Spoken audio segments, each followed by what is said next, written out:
Good morning, everybody. I hope you had a good week. I'm going to go ahead and review Chapter 3 with you, Resources for Learning. So, in this chapter, it talks about that humans do best by learning. Therefore, the social studies curriculum demands that children be able to learn through firsthand experiences, both in the classroom and in the community. The here and now environment includes interaction with adults and children. It's really important that we offer kids real world experiences, both in the classroom, in the community, that adults are involved in the activities, that children are involved in the activities, not that we just have these artificial, let's do this, okay, that means nothing, let's move to the next nothing piece, including lots of different experiences for kids. So the unique experiences and skills of the children serve as resources for social studies curriculum, and they can be involved in various ways. So all kids come to us with different life experiences. Their backgrounds are different, their interests are different, their experiences are different, and we need to make sure that we're taking those and using those to help us come up with a curriculum. Several years ago, oh gosh, probably 10 now, I had the opportunity to tour Nike. They used to have an on-site childcare center, and it was Nike, so it was amazing. And I walked into this one room, and they had a teepee, and they had a little pretend fire, but literally had logs in it. And they were doing all these different things. And one of the kids had gone to Kanita for the weekend, which I'm not sure if you know, Kanita is closed now, but they would have the ability to go stay where you could, spend the night in their teepees and experience the tribal experiences of the group that ran the resort. So this kid came back and he started talking about the teepees and the experiences and the outdoor fire and their camping experience, and lots of kids were really excited about it. So they ended up making a teepee, having the fire. They talked about camping. They talked about our history. They talked about Native Americans, and all at the preschool level. So it was pretty cool. So probably all the content, attitudes, values, and skills that's included in social studies could be fostered through study of the family. Geography, history, location, occupations, those can all be addressed through looking through kids' families. And so looking at our unique families that are involved in our programs, looking at the community and involving people from the community in order to teach these different lessons. And then also including culture. Now I'm going to define culture in another chapter for us, but for me it has to do, when we're talking about families, the culture of the family has to do with the traditions that they do. Holiday traditions, weekly traditions, nighttime routines, experiences the family has, what's the family makeup, is it a patriarch or a matriarchal system, etc. So we do want to involve families and parents, and they can be involved in the curriculum both informally and formally, and also through group meetings. Making sure that we're having ways for families to share about our curriculum, give input, maybe even come into the classroom to volunteer, to share, to bring in their own family heirlooms to share, possibly. And in the chapter, it talks about a list of ideas of how you can really ground a great deal of your social studies curriculum in the here and now world within the school.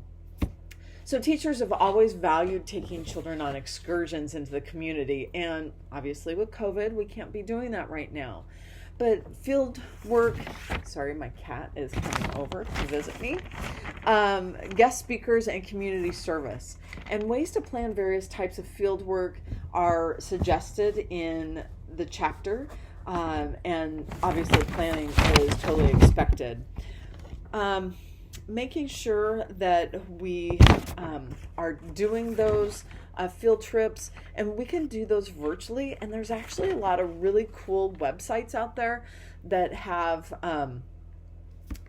virtual websites or virtual tours, where you can do 360 views and different things like that. So bringing technology in is okay if we're using it for educational purposes. I know that several zoos sometimes have animal cams, so you can tour and show kids, various places there. The school is also going to be a rich resource for social studies, and so making sure that you are looking at the school and the program that you work for, asking, especially if you're a newer teacher, asking the veteran teachers, your program coordinators, directors, what they want you to be doing. Using the classroom as a resource is really important also. And this chapter talks about learning centers, that they're an essential part of the process. And the chapter does address how to introduce learning centers, the various types of centers that are possible, and how to use vicarious materials in the classroom. Now, one thing that I've seen at a center I toured was they had a center called Family.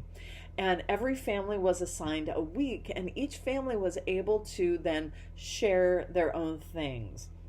Sometimes the learning center was overflowing because the family brought lots in, but it always included a picture of who was part of the family, and the child got to then kind of go over and share information about their family, who was in it, what were some of their traditions, experiences.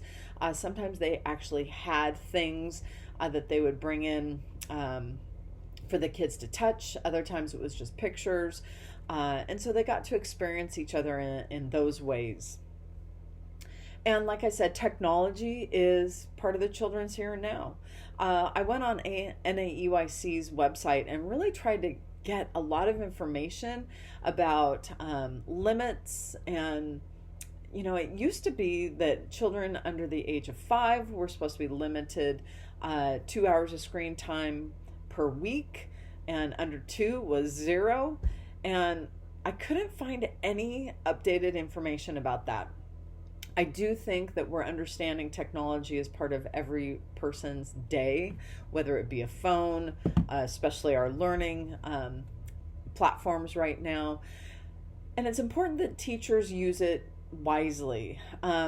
Letting kids have access to the computer to just get on there and search or watch YouTube or play games may not be the best use of technology, especially in the primary areas. And so teachers can plan developmentally appropriate technology-based experiences that can foster the content, the social, critical thinking, and technology learning. Be real careful when you get any information about something that you can buy. You always want to preview that and really find out, do they have kind of an ulterior motive or whatever. But I think making sure that we bring technology into the classroom can be useful as long as we limit it.